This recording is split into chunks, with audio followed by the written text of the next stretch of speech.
Hello there.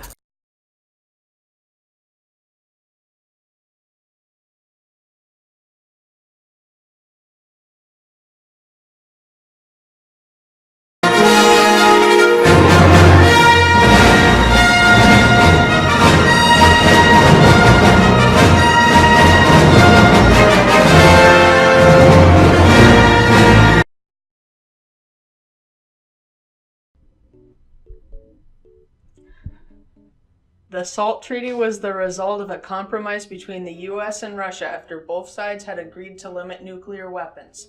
Due to this, future conflicts have taken an example and have come to peaceful solutions. In the late 1960s, the United States found out that Russia was building up their ICBM and ABM stockpile to reach and surpass that of the US. The ABM's, anti-ballistic missile defenses, allowed them to defend against a missile attack. This caused the US to call for a strategic arms limitation talk, or the SALT Treaty. Both sides agreed that limiting weaponry would be in the best interest of everyone and would better the relationship between them. For the next couple of years, both sides had talks and discussed how to deal with their weapons problem. They limited ABMs to 200 interceptors each. They also allowed each side to build 2 missile defense sites. This wasn't enough, though. Eventually there was a SALT II. The talks began in the late 1972. The original SALT did not stop each side from enlarging their forces by multiple independently targeted reentry vehicles, MIRVs. This SALT was more about limiting at first and then became about reducing. In 1974, the outline for the SALT II had been agreed on. This included a 2,400 limit on strategic nuclear delivery vehicles for each side, a 1,320 limit on MIRV systems, a ban on new land-based ICBM launchers, and limits on deployment of new types of strategic offensive arms. Despite all this, there were many problems with the SALT I that had not been yet addressed. These problems were the number of warheads accumulated by each nation and the amount of strategic bombers. Although the points of the SALT II had been agreed on and pledged upon by the USA and USSR, the rules were not enforced and the treaty was never completed. Multiple treaties were pursued after this, including START and SDI. Both parties agreed not to build any more ICBM launchers after July 1972. They also agreed not to convert any weapons into outlawed weapons. This talk also outlawed SLBMs and modern ballistic missiles. The US was limited to 710 SLBM launchers on 44 modern ballistic missile submarines. Russia was limited to 710 SLBM launchers on 44 modern ballistic missile submarines. Russia was limited to 950 SLBM launchers on 62 submarines. Both sides received the right to modernize or upgrade these weapons to current standards. Because other countries were also advancing their firepower, the need to upgrade was urgent. Although upgrades were allowed, there were still size requirements, so minimizing the buildings was focused on. The agreement was mostly a trust deal, meaning that there was no set way to deal with non-compliance.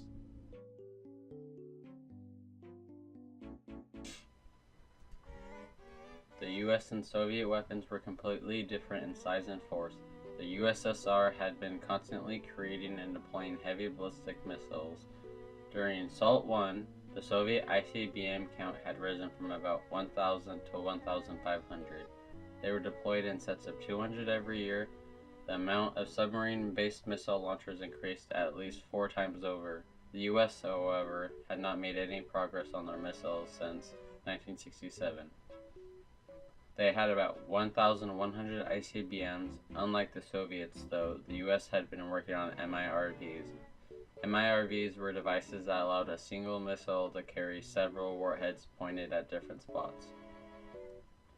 Neither side wanted to venture to the other's country. So much thought went into ways they could confirm an agreement without contact. The ABM Treaty and the Interim Agreement both required an agreement to be signified with national technical means of verification. The ABM Treaty was signed May 26, 1972, and was officially enforced on October 3, 1972. The treaty prevented the US and Russia from deploying nationwide defenses against strategic ballistic missiles. The talks began on the fact that the nuclear arms race had gone too far and was dangerous.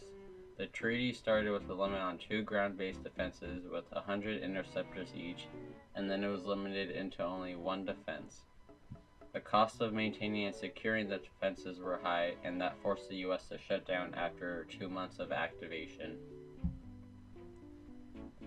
After George W. Bush started to have second thoughts on the agreement, he stated that the U.S. needed to develop weapons to protect from terrorists and rogue missile attacks. On June 13, 2002, the treaty was taken out of force. The original agreement said that a side could only withdraw from the treaty in extreme conditions. The U.S. was able to get away with it. Maybe the relationship between the U.S. and Russia had improved enough that they could trust each other without a treaty. In any case, the relationship had improved and there was no longer a tension between them. START 1, the Strategic Arms Reduction Treaty, signed in 1991, had the U.S. and Russia limit their strategic weapons to 1,600 delivery service vehicles and their warheads to 600. If both sides had more than this amount, they had to be disassembled. The START 1 went out of commission in 2009. START 2. In 1993, the START 2 was signed. The treaty forced both sides to limit warheads to 3,500. It also banned multiple warhead missiles. After this, there were discussions about a START 3, but the negotiations were never finished and a treaty was never finalized. In 2002, there was a further limitation on warheads called SORT. This was also known as the Moscow Treaty. This one limited warheads to 2,000. This expired 2012. In 2010, New START was signed. This treaty limited each side to 1,500 nuclear warheads deployed on 700 vehicles. Strategic missile launches were reduced to 800. The treaty entered force in 2011. Intermediate Range Nuclear Forces Treaty. This treaty called to destroy all ground missiles with ranges over 500 kilometers to 5,000 kilometers. It took several years for the destruction to be complete. About 3,000 missiles were destroyed in this time. There were accusations against Russia that they had broken the treaty, but this was never confirmed. Because of these treaties and talks, there was a solution to the arms race and tension between the U.S. and Russia. The weapons were limited to a minimum, and this all began with the SALT Treaty.